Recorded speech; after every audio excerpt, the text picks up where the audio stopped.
This is a very familiar seat, me sitting next to Dawn, so it's very comfortable for me. I think I wanted to start with the patient story because I have heard so much today about how we need to really redesign and think in a very different way about this challenge of scheduling.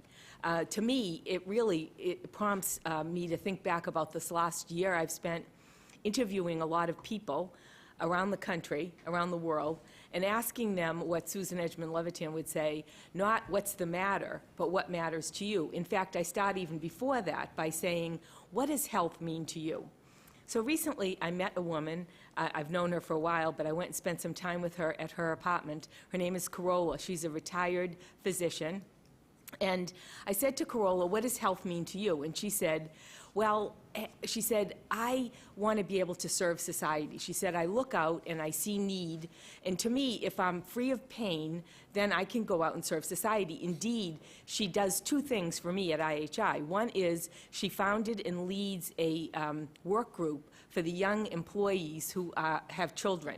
So she calls it the Working Parent Support Group. And the second thing she does is she leads our fellows. And so once a month, the fellows all go over to her place, and she leads them on a retreat. Carola's 97. And what she wants to do is to continue to contribute. So I asked her, well, how does health care help you? And she burst into this big smile, and she said, I'm in love. She said, I have a new physician, and I'm in love with him. And so I asked her to tell me, and she said her old physician, a year ago, called her one day and said, you need to have an appointment to come over and get your B12 shot.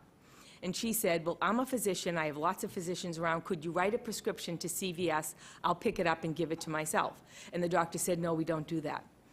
And then a little while later that same day, the physician's office called and said, you need to come over and have your lab work drawn. And then a week later, you need to come and have your physical. And then another department called and said, you need to come in for your mammogram. So she said, I'm 97 years old. She said, is there no way we can, to your point, Patricia, do this in one visit? No, no, no. That department does their scheduling. This department does my scheduling. And so she went for those 4 visits and said, I will never come back. And she has a new physician now who twice a year comes to her apartment with a medical student, and he takes complete care of her. He finds joy in his work, and she is the healthiest she's ever been. And if you've studied the logistics of that segment of our population, they are the fastest growing women over 75 who are living alone. And to set up 4 efficient appointments for her is just crazy. When this new doctor comes, the one she's in love with, she says to him, how many more times do you think I need to go to the dermatologist? How many more times do you think I need to go to the dentist? She said, I'm fine. Let me control the resourcing. And I think if we begin to think through the eyes of our patients, as you were saying earlier, Gary, through Victor Montori's eyes, she has less of a burden of illness than she has burden of the treatment. And so we really do need, I think, to look through her eyes and totally redesign our system. Need new models of care, I think. I serve on the Commonwealth Fund board, and yesterday I just came across town from looking at the latest report on the international comparisons for people who are over 65. So I brought a few slides on access to care. This is recently, just produced yesterday, survey that asked elderly, can you get same or next day appointment with a doctor or a nurse when you're sick or you need care? And you can see where the U.S. stands. Just over 50% of patients can get care when they're sick or when they need care. On the other hand, if you need a specialist appointment, there we do just fine. And so we lead the world in this. You've all seen the Commonwealth Fund data on cost, but I thought this data on access was really interesting. Access to after-hours care. And look where we stand. Again, just over 50% of people said that they could get after-hours care without going to the emergency department. And so there we see us leading the way in emergency department use in the past 2 years. So as I sat there yesterday and reviewed all this data, there are places where we do very, very well, and there are places, particularly access, where we don't, and that's why I'm so excited about the work that's happening here. Another point that I think is worth making, though, is about the doctor-patient relationship, and especially with respect to health promotion. I keep coming back to thinking about Corolla. So look at this one. This is the doctor-patient relationship. The percent of patients who reported that their regular doctor spends enough time with them, where not too bad, and that encourages them to ask questions. Again, we're not too bad.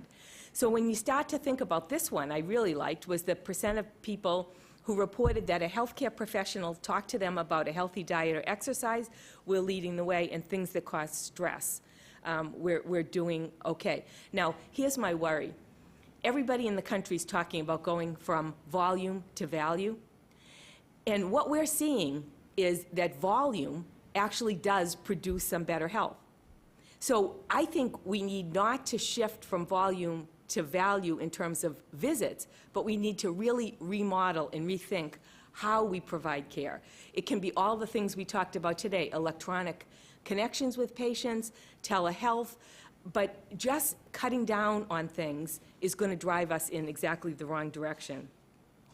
So I would urge us as leaders to think about the use of all of the sciences we've talked about today, to your point on reliability, queuing theory. How do we work on the science of access and flow? But we have to marry it with improvement science. And one of the things that Tom Nolan has taught us so well is that as leaders, we need to do three things in order to close this gap. One is build the will for change. And we've heard a lot today about people feeling demoralized, burned out, and I think it's up to us to put Corolla front and center so that we build the will for change. The second is to bring new ideas, new models of care. And again, we've talked a little bit today about going outside the industry, looking at the bright spots across the United States and abroad, but I do think we need very new ideas. It's not about going a little faster, and it's not about just adding a few visits. It's really about rethinking the relationships between healthcare providers and patients. And then the third is building on improvement capability. And in my experience across the U.S., I'm finding that there is a definite correlation between the dosing formula of improvement. That is, people, frontline, middle managers know improvement science, can run the PDSA cycles, can develop measurement systems, and can make improvements happen, and the outcomes that we're seeing. And far too many leaders, in my view, think that that exists, and it's an inadequate dose. So I think the notion of building will, bringing in new ideas, and then building improvement capability will be critical to solving the spread problem that you talked about. Two last points. One is, I think that we mentioned briefly the correlation between the physical plant and our buildings and our delays. And I think that there is a big relationship. If you haven't visited South Central Foundation, the NUCA project in Anchorage, Alaska, it's definitely worth a visit. But there, just looking at, they have built the physical plant around enhancing relationships. And one example is that there are 3 different kinds of exam rooms if you go into the ambulatory space. Some of the exam rooms look like the exam rooms that I always see when I go to most physician practices or hospitals. But there are exam rooms with no exam table. And those are for meetings between the providers and the patients where the patients never get undressed. And it really does speed up access and flow. In most places, I still see, like, you get undressed as a part of the go-in process, and that causes all these delays. But they've recognized that about 1/3 of the visits really don't need to engage with the physical exam, so 1/3 of the exam rooms have no exam table. And then the other 1/3 are just a big table in a conference room. It says exam room, but it's around a family.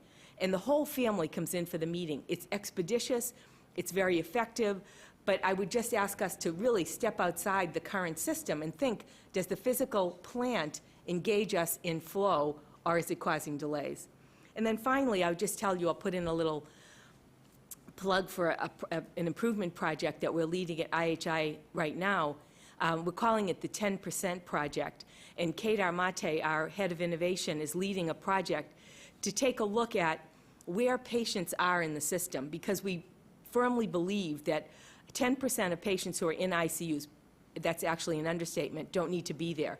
They're there because either of a complication or because of a delay in being able to transfer them to a different space. A third of patients on med-surg units are there only because of delays in getting them to a proper facility or delay in getting them home.